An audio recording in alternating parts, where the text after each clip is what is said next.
히브리서 4장 12절.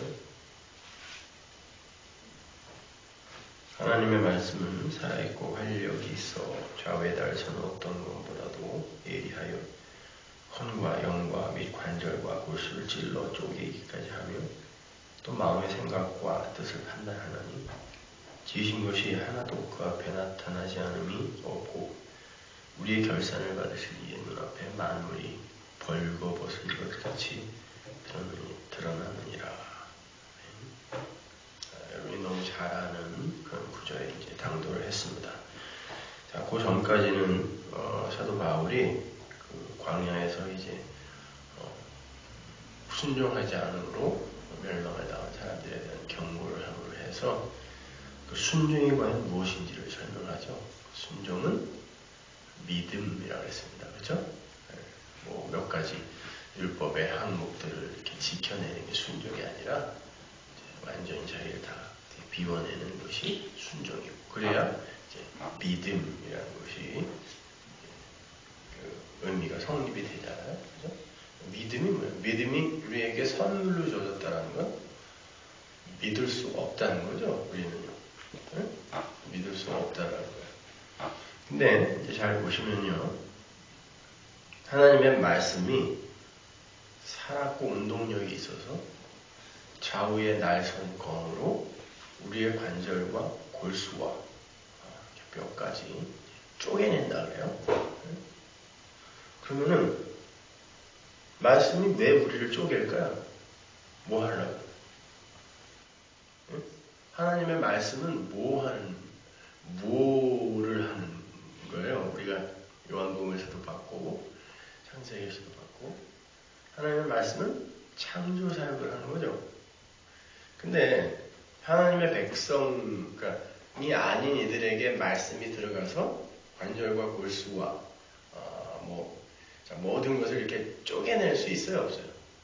말씀이 하나님의 백성이 아닌 자들에게는 들어가지를 않아요. 그래서 마태복음 10장에 보면 13장인가요? 10절에 보면은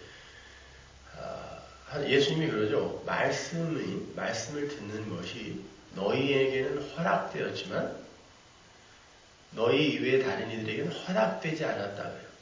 그래서 귀가 열린 자 복이 있고 들을 수 있는 자 복이 있다 그래요. 그러니까 복이라는 건 뭐냐면 하나님의 말씀을 듣는다는 거고, 근데 그 들은 말씀이 들어가서 어떤 일을 하냐면 우리를 쪼개내고 포를 뜬다, 수술을 해낸다는 거죠.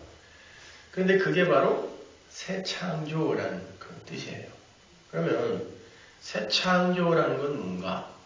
자, 말씀이 들어가서 이렇게 구석구석 다 포를 떠내고 수술을 한다는 건, 메스 역할을 한다는 건, 그 말씀이 들어가서 일을 하는 우리가 뭐라는 거예요?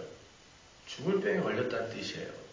그래서 그 말씀이 뭘 포를 떠내냐면 하나하나 관절과 골수 이 포까지 다 떠내면서 여기 어디 죄 아닌 게 있니?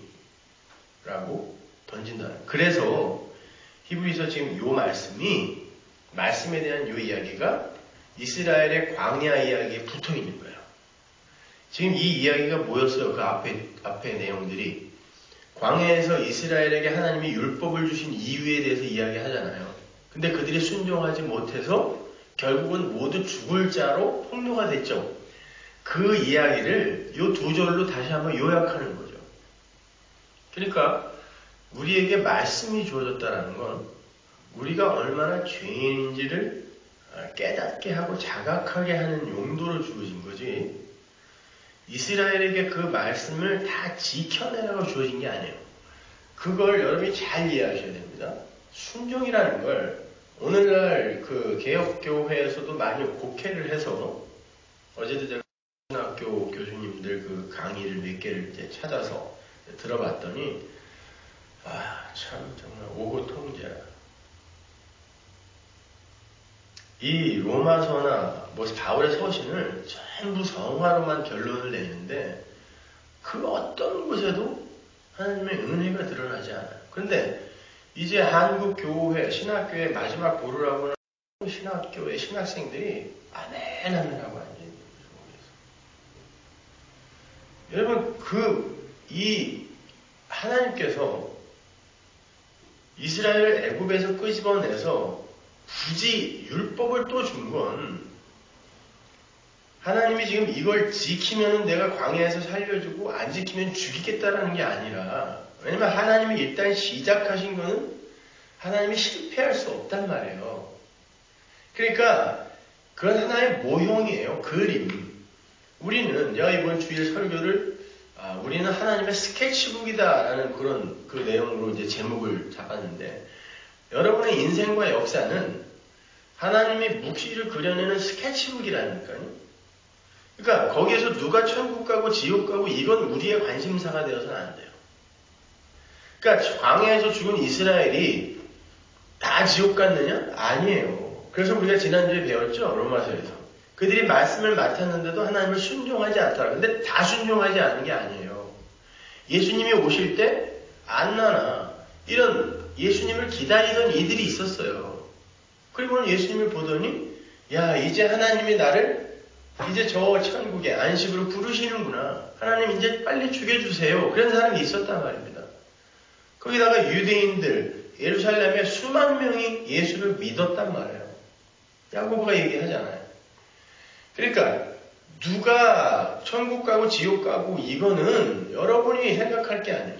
모세도 광야에서 죽었지만 그 모세라는 인물 자체가 그 은혜를 설명하기 위한 중보자이기 때문에 그 중보자가 가나안 안식 앞에서 죽어야 이 백성이 은혜로 천국에 들어간다를 설명하기 위해 모세는 광야에서 죽어야 되는 거란 말이에요. 응? 그러니까 당연히 모세가 그 중보자의 역할을 한 모세가 광야에서 죽으니까 그들이 은혜로 똑같은 인간들인데 들어가자마자 죄 짓기 시작했잖아요. 그러니까 뭐가 변해서 하나님이 들여보낸 게 아니란 말이죠. 그러나 히브리서 기자는 뭐라 그러냐면 그것도 안식이 아니다. 그림이다 그러죠. 또 그것도 모형이다 그러잖아요. 그러니까 하나님은 지금 역사에다가 계속 묵시를, 은혜를, 하나님의 능력과 사랑과 하나님의 됨됨 이런 거를 계속 지금 그려내고 있는 중이란 말입니다. 그러면 여러분이 여러분의 인생을 통해서 알고 가야 할 것은 왜 하나님은 우리를 예수의 죽음을 통해서만 당신의 백성을 만드실 수밖에 없는가를 설명하고 있는 거예요. 그걸 깨닫고 가는 거예요. 그건 어마어마한 메시지가 담겨 있는 거예요.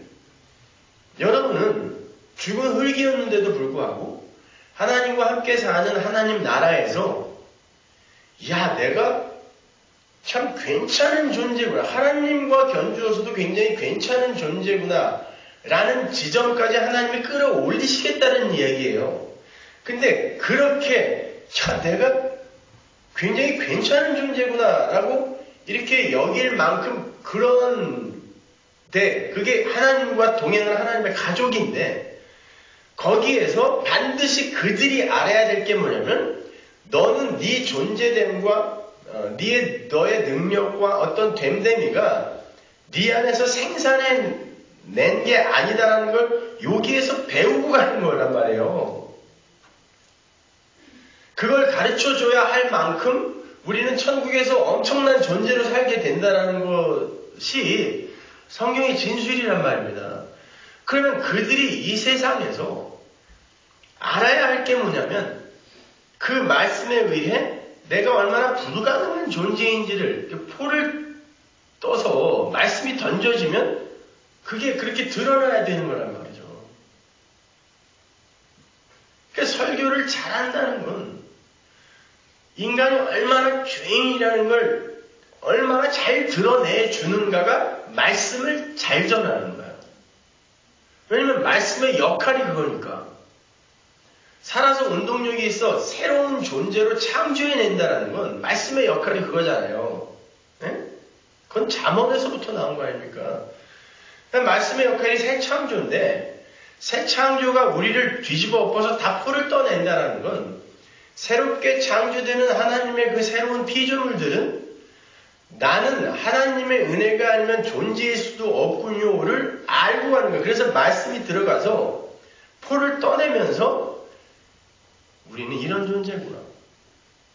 여러분 수술대에 한 번씩 올라보신 분들 아시겠지만 얼마나 무력해요. 거기서. 심지어 이제 마취가 딱 되면은 그때부터는 의사들이 이리 굴리면 이리 굴려야 되고 저리 굴리면 저렇게 굴러가야 되고 무력자가 되는 거예요. 그 위에서는 바로 하나님의 말씀이 그 역할을 한단 말입니다. 그리고는 너희는 이게 아니면 살 수 없는 존재라는 거. 그걸 갖다가 우리에게 깨닫게 해줘요. 그게 들을 귀가 있는 자들에게만 들려요. 그럼에도 불구하고 몇 개의 그런 어떤 착한 일 몇 개를 해서 우리는 하나님의 나라에 들어간다. 이렇게 엉뚱하게 지금 이렇게 사람들을 선동을 해서 그게 사람들을 선동하는 데는 최고거든요. 그래야 집도 팔아서 헌금하고 미리 론해서 댕겨서 11조도 하고 하지 않겠습니까? 뭔가 보상을 해준다고 해야. 그런데 보세요. 우리가 앞에서 공부했지만 이스라엘이 광야에서 그들이 하나님을 끝까지 쫓아갔더니 애굽으로 안 돌아갔단 말이에요. 돌아가라 했어요. 모세가. 살 사람 돌아가. 근데 안 돌아갔어. 왜 안 돌아갔어요? 그 사람들이 원했던 게 뭐냐면 이렇게 내가 내 몸을 쳐서 이 광야에서 살아내면 뭔가 우리를 구해낸 그 하나님이 누군지는 모르겠는데 내가 원하는 것들로 그게 이생에서든 나중에 내세에서든 우리에게 어떤 유익이 있을 거라고 믿고 자기 몸을 쳐서 광야를 살았다니까요. 애굽으로 돌아가라 했더니 안 돌아갔어요. 거기에 가면 자기가 먹고 싶은 게 있는데 안 돌아갔단 말이에요. 오늘날 정도라는 사람들이 그런 열심을 부린다니까요. 열심히 해요. 착하게도 산다니까요. 집 팔아서 헌금도 하는데 그 이유가 뭐냐면 내 구원, 내 천국, 이 세상에서의 나의 편안한 삶 이런 것들이란 말이에요. 히브리서 기자가 3장, 4장에서 그거 경고하는 게 뭐냐면 끝까지 너희들이 그렇게 간다면 너희들은 말씀 못 들은 자다. 못 들은 자. 그러니까 제가 요즘 더더군다나 경험하는 게 뭐냐면 내가 다시 세상에 갈 때 내가 믿음을 보겠느냐라는 예수님의 말씀이 100% 이해가 가요. 마음속에서. 말씀을 던지면 이걸 믿음으로 받아서 녹여내는 게 아니라 이걸 율법으로 받아서 지키겠다고 나서는 거예요. 그러니까 예수님이 그러는 거예요. 내가 믿음을 보겠냐? 믿음은 그렇게 갖기 힘들어요. 하나님이 주지 않으니까. 그러니까 결국 인간들이 다 은혜 하면서도 인간들의 자존심을 챙기는 쪽으로 가는 거예요. 근데 이 들을 기 없는 우매한 사람들이 다 속고 있어요. 여러분 빌리 그레함은 성경의 모든 이적이나 성경의 모든 예수님의 삶에 나타난 그런 초월적인 것들을 다 부정한 사람이에요.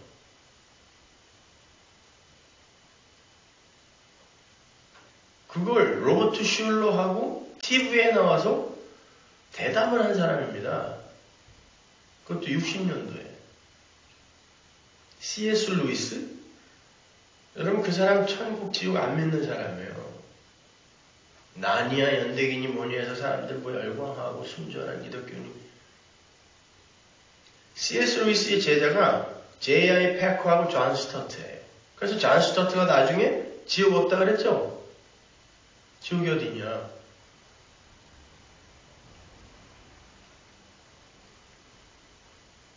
그들을 그대로 지지하면서 칼바르트의 사상을 한국교회에 전한 사람이 한경직 목사입니다. 그런데 사람들은요, 고민을 하지 않고 이 사람들이 깨끗하게 살았고 도덕적으로 윤리적으로 다른 이들보다 좀 나은 어떤 삶을 살았다. 한경직 목사가 무슨 재산이 나중에 갈 때 집 한 채도 없었고, 아니 아무 때나 전화하면은 자가용 갖고 와, 밥 해주는 할머니 있어. 뭐가 필요해요 집이. 거기다가 존경해줘. 여러분 그런 사람 찾아보려면 절에 가보세요. 여러분 스님들이랑 앉아있으면 향기가 납니다. 난 옛날에 그게 그리스도의 향기인 줄 알았어요. 솔잎 향기가 나요. 그 사람들한테는요. 얼마나 깨끗하게 사는지. 고기도 안 먹고 그러니까 얼굴에 광채도 나고 얼마나 도덕적으로 윤리적으로 잘 사는 줄 아세요? 엉터리들 말고요. 포르쉐 타고 다니는 중도 봤어요? 그런 것을 기독교의 어떤 성숙을 가늠하는 객관적 기준으로 보시면 안 돼요.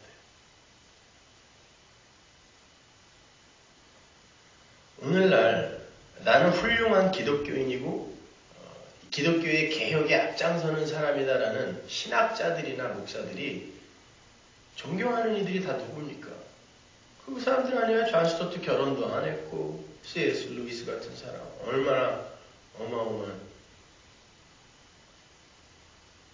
J.F. 펠커 하나님을 아는 지식, 은혜를 아는 지식 다 읽었을 거 아니에요, 여러분. IVF에 나온 책들.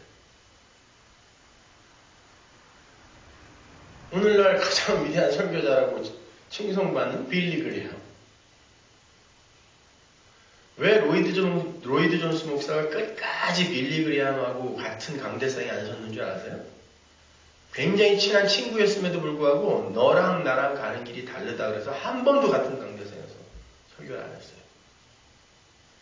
근데 이 시대는요, 그냥 어떤 이게 물량주의, 성공주의, 효율성 이런 걸로 뭔가 눈에 보이면 다 괜찮은 줄 알아요. 이게 마귀가 속이는 거예요.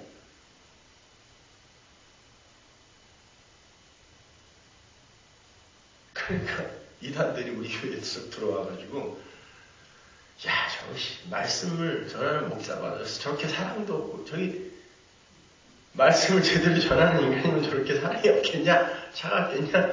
아, 저 여러분 사랑해요. 나는 정말 어떻게 이거 크록을 뒤집을 수도 없어가지고.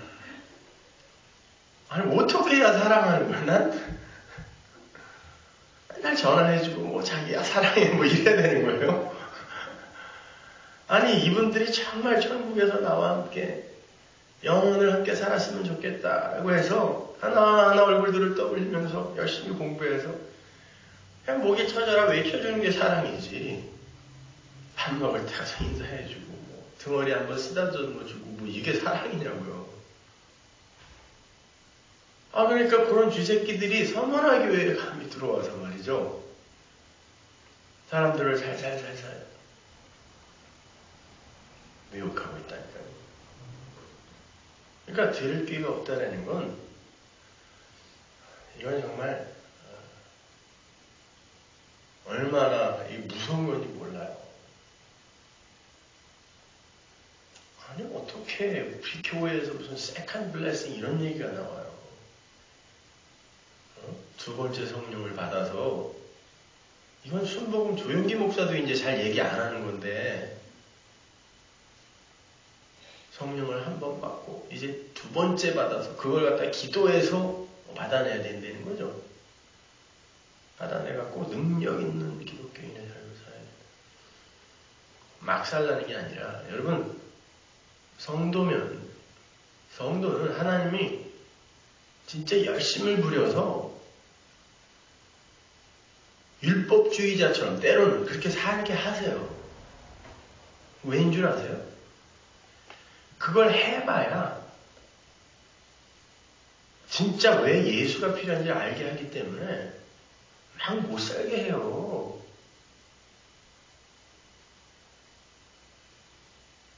근데 하나님과 아무 관계없는 자들이 진짜 막 사라지네 이러면서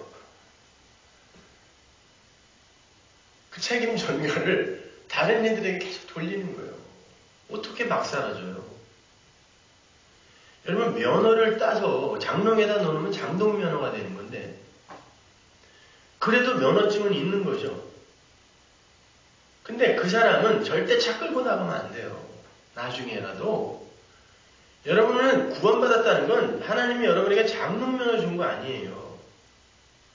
여러분 데리고 나가서 운전시킨다니까요. 그래서 이거 여기 긁혀먹고 저기 긁어먹고 앞에 찌그러지고 반바 날아가고 이러면서 야 이거 힘든 거구나.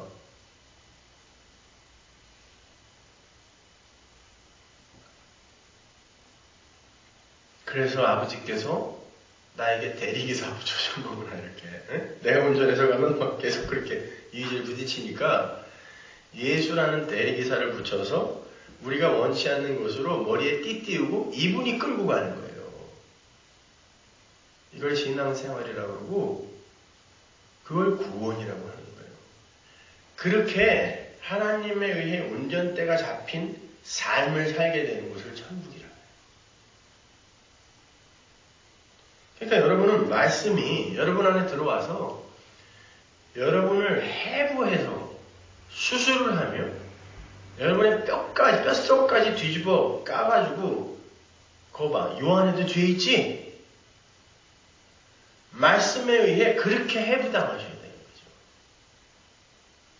말씀이 여러분을 이렇게 기분 좋게 해주고 붕 띄워주면 안 돼요.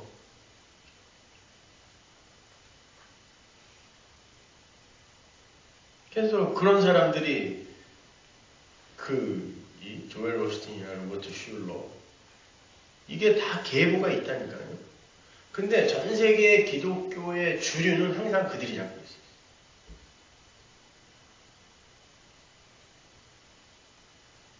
그러니까 참 이게 제가 보기에는 이렇게 기독교의 교회사만 이렇게 몇 군데만 봐도 참 통탄한 일인데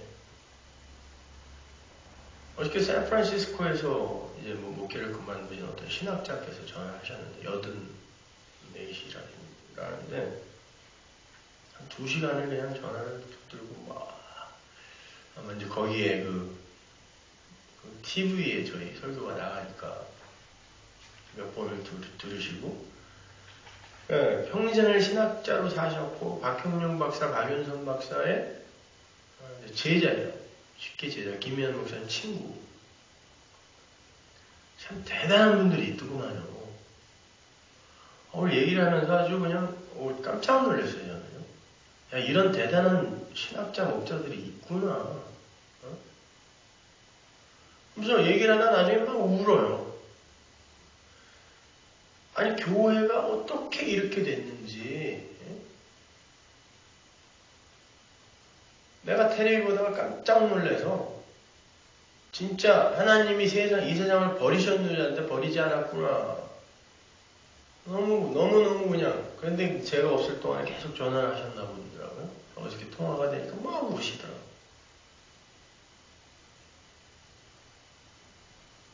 이렇게 분별의 눈도 없고 이렇게 하나님에 대한 사랑도 없고 열정도 없는 이 시대의 서머나교회가 계속 살아남았으면 좋겠다. 그분을 말씀해요. 노학자가 그래서 자기가 이제 예전에 쓰셨던 책들을 저에게 쭉 보내주셨는데 이메일로 참 그런 책도 뭐 나왔다는데 12권인가 팔렸다고 하더라고요. 식구들이 샀겠죠. 한 10권을.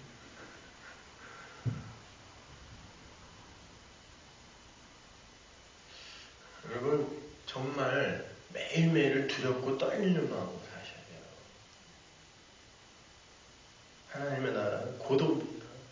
네? 그렇게 훌륭히 살았던 사람들 아마 지금 같은 사람 지옥에 가갖고 깜짝 놀랄 거예요. 진짜 지옥 있었네.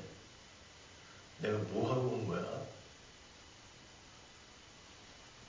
공개적으로 제가 무슨 주일이나 수요일날 이런 설교하면 아주 큰일 나겠지만 여러분 내세를 안 믿는 이들이 하나님의 은혜 그리고 죄에 대한 정의를 제대로 했을 리가 있겠습니까?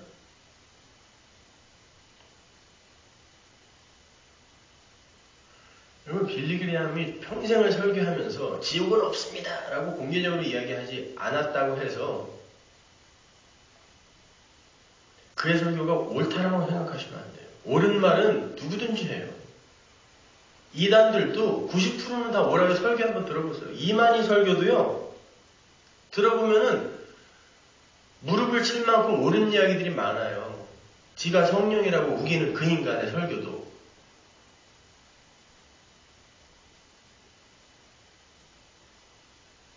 하나님은 그런 거 들어서 쓰지 않으세요.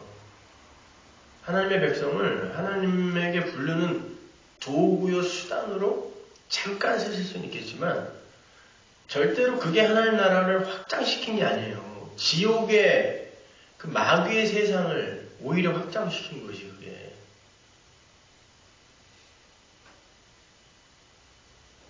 그 줄기를 따라서 내려온 게 지금의 한국의 대형교회라는 말입니다. 그러니까 예수 믿는 게 얼마나 주의를 기울여야 되며, 아니 그 내세가 있다라는 게 우리에게 분명하고 확실하게 믿어진다면 어떻게 우리가 이렇게 그냥 이 이야기도 해도 이렇게 흔들려, 저런 이야기 해도 흔들려, 어떻게 이게 가능하냐고요. 13절에 보면 지으신 것이 하나도 그 앞에 나타나지 않었고 우리의 결산을 받으실 지 눈앞에 만물이 벌거벗은 것 같이 드러나느니라. 하나님의 말씀 앞에 모든 것의 이 실체, 그 뿌리, 근본이 확실하게 이렇게 드러나 버리고 그로 말미암아 하나님의 능력과 은혜가 나라를 만드는 것이며 백성을 만드는 것이며 그것이 통치하는 것이 하나님 나라구나를 배우는 게 하나님 말씀을 제대로 듣는 이들의 삶 속에서 일어나는 거라고요.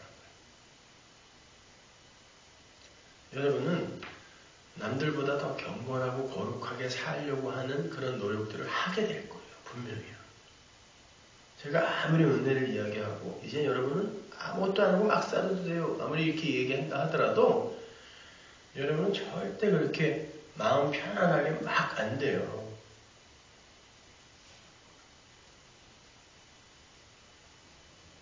그러나 그 삶을 살면서 그걸 여러분의 의로 쌓을 수도 없다니까요. 사도 바울이 뭐라 그래요? 내가 니들이 자랑하는 그런 거, 너희들의 행위라든지 아니면 너희들이 갖고 있는 스펙 이런 것들이 나도 굉장한 사람이다. 나는 율법으로는 흠도 없는 사람이라고 평을 받을 만큼 살았다. 자타가 공인할 만큼. 근데 그걸 뭐라 그러죠? 배설물이라 그래요. 성도는 자기에게서 내놓는 모든 게 배설물이며 하나님이 내 안에서 사시며 내어놓아야 그것이 비로소 가시며 하늘의 힘이다라는 걸 아는 것이기 때문에 인간들이 지금 성화해서 뭐 어느 수준에 올라갑시다 뭐 이런 식의 가르침은 여러분 안에다가 똥을 계속 모으세요 이런 뜻이에요. 그렇잖아요. 사도 바울이 배설물이라고 한 그걸 모아서 그걸 성숙의 근거로 내놓으려는 거 아닙니까?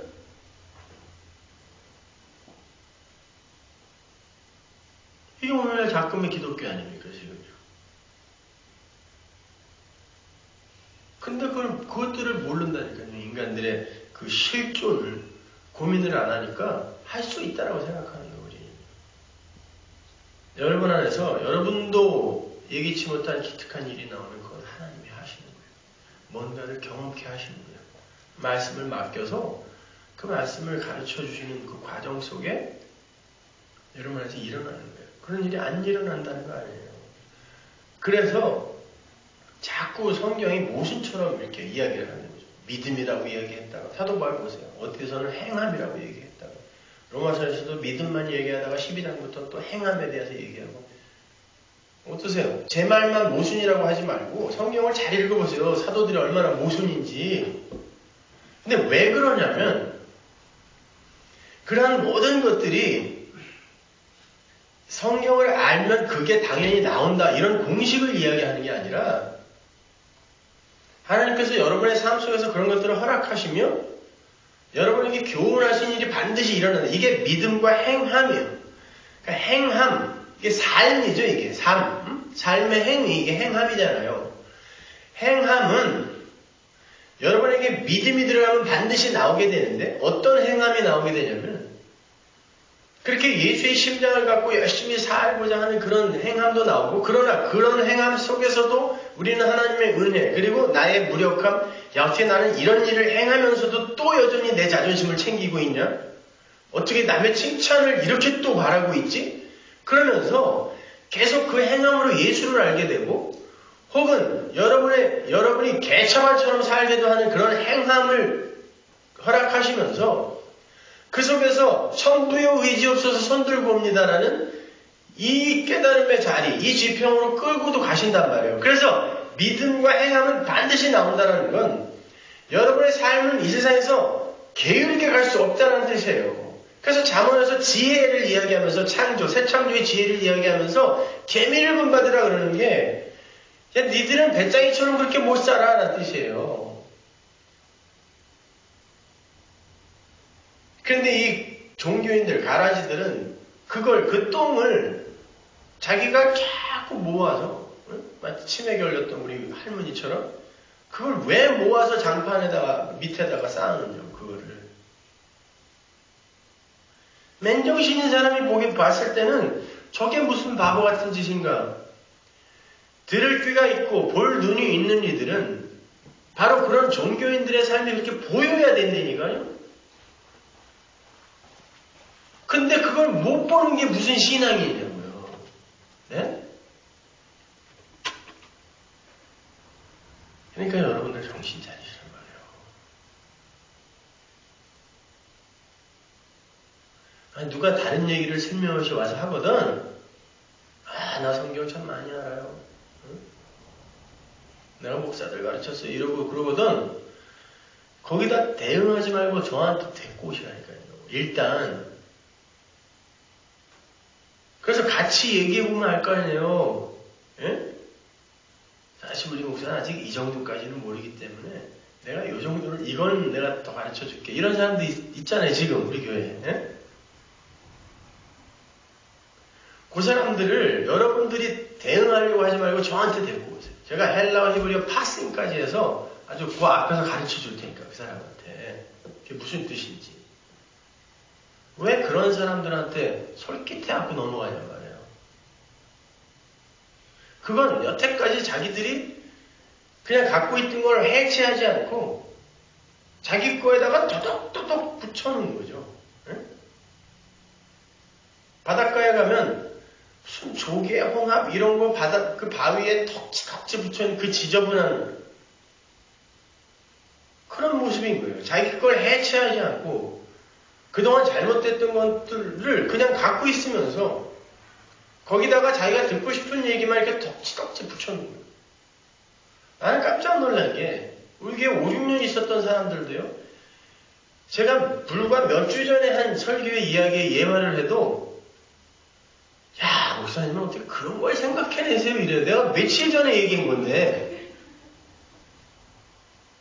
안 듣는다는 얘기예요. 그게 별로 이제는 이상한 게 아니에요. 안 듣는구나 그냥. 응? 차라리 노골적으로 자요 그러면은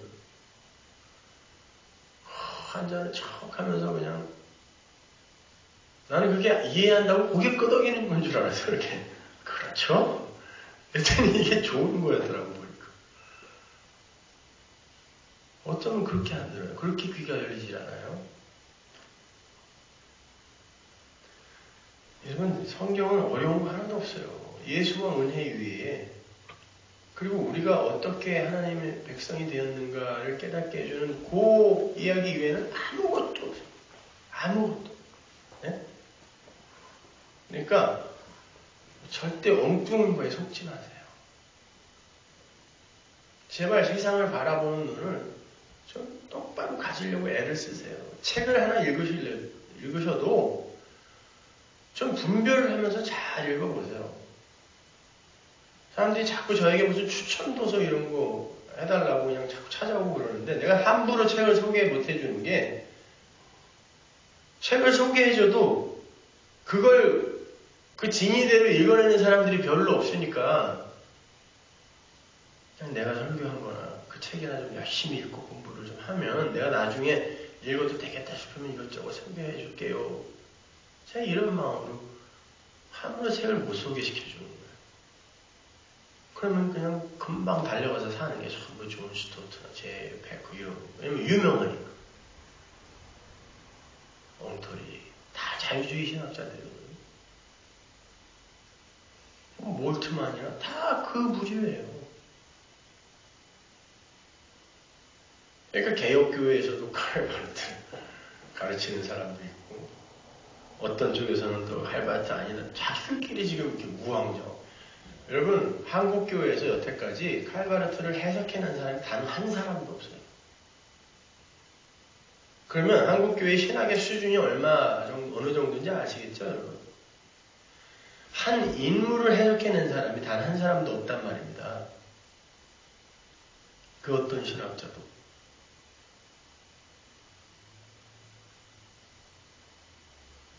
성경, 말씀 속에서 그냥 예수를 배우세요. 천국은 내가 성경 지식을 얼마나 많이 갖고 있는가 이걸로 가는 것도 아니고 그냥 예수 천당 구신지어 한마디 듣고 그럼요. 우리 시골에 계신 할머니들 그걸로 천국 가셨어요. 편안하게.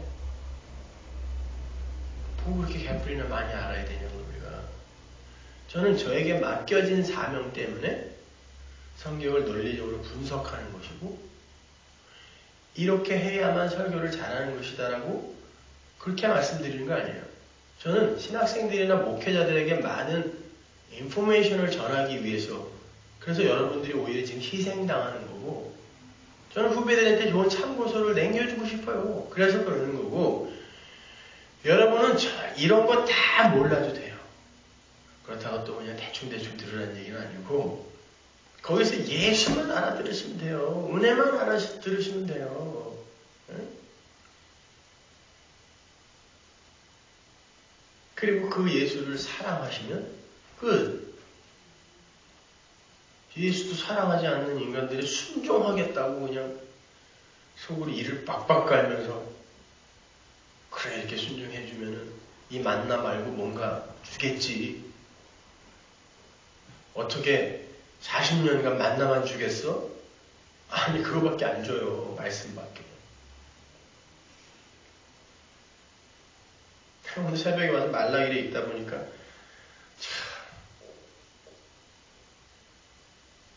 아니 인간들이 유대인 이스라엘 전체가 구약의 마지막에서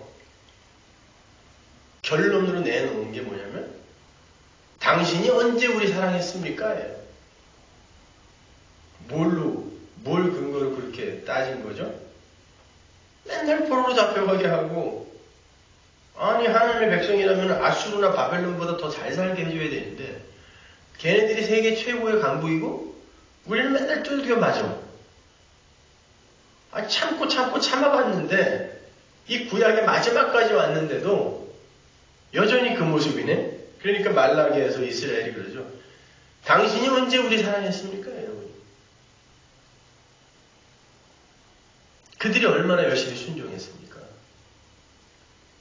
예배를 빼먹어요? 아니 목숨 걸고 예배했던 사람들이에요.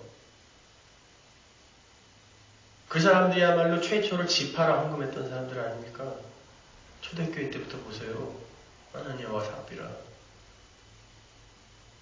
성경은 그게 잘하는 거 아니다라고 가르치는 거였는데 이 인간들은 그런 걸 예로 들어서 그렇게 열심히 부여해야 된다라고 가르치니 도대체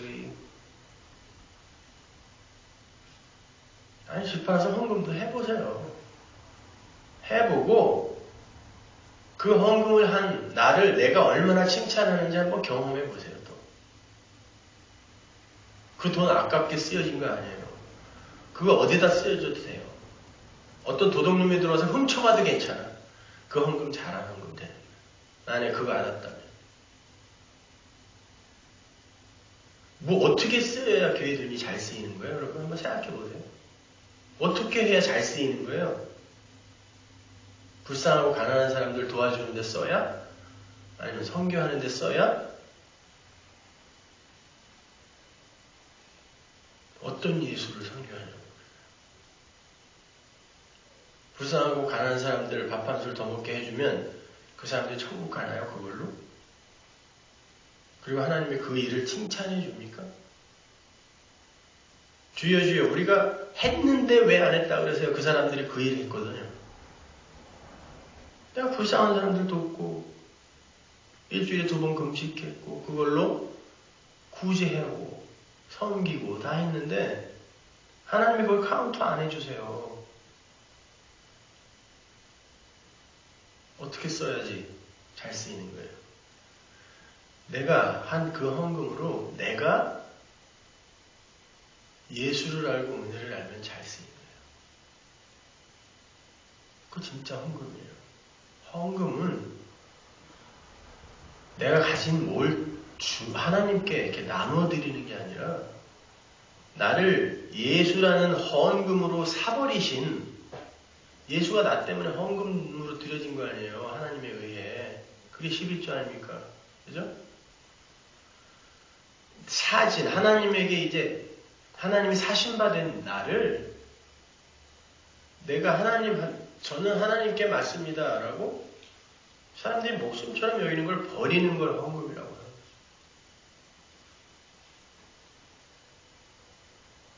근데 이 힘의 원리 세상 속에서는 그걸로도 뭐를 또 하자는 거예요. 그냥 목사 월급이나 밀리지 말고 꼬박꼬박 주면 돼요. 전기세만 좀 내고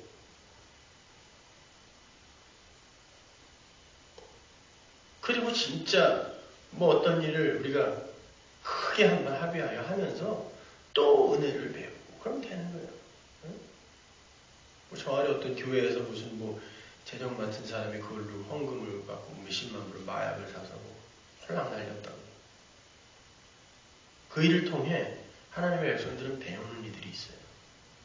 야, 어떻게 우리가 먹을 거 안 먹고 입을 거 안 입고 한 헌금이 어떤 놈이 마약을 사는데 사용이 되냐? 이거는 안 된다가 아니라 그럼에도 불구하고 하나님의 백성은 하나님이 건지신다. 혹은 그렇게 우리가 하나님 앞에 내놓는 건 그냥 마약 정도가 아니라 그냥 쓰레기. 우리가 내놓는 걸 하나님이 받으시는 게 아니라 내 안에 있는 예수를 하나님이 받으시는 거지. 응? 마약 사는데 쓴 돈 그거랑 1년에 몇백 명씩 카자흐스탄이니 뭐니 여기 가갖고 수백만 불 쓰며 엉뚱한 무당 잡교 전하고 온 거랑 뭐가 더 가치 있는 거예요? 아닙니까? 무슨 선교를 했어요? 어떤 예수가 전해지는 거예요? 이 사람들이 내년에는 뭘 갖고 올까라는 그 사람을 기다리지 그 예수 때문에 통곡하는 사람 보셨어요? 그런데 선교 가서? 한 침나서 안진뱅이가 일어났어요. 그 사람에게는 하나님은 내가 원하면 그 어떤 것도 해결해주는 하나님이라는 예수가 전해지는 거예요. 마귀가 하는 짓입니다. 그게.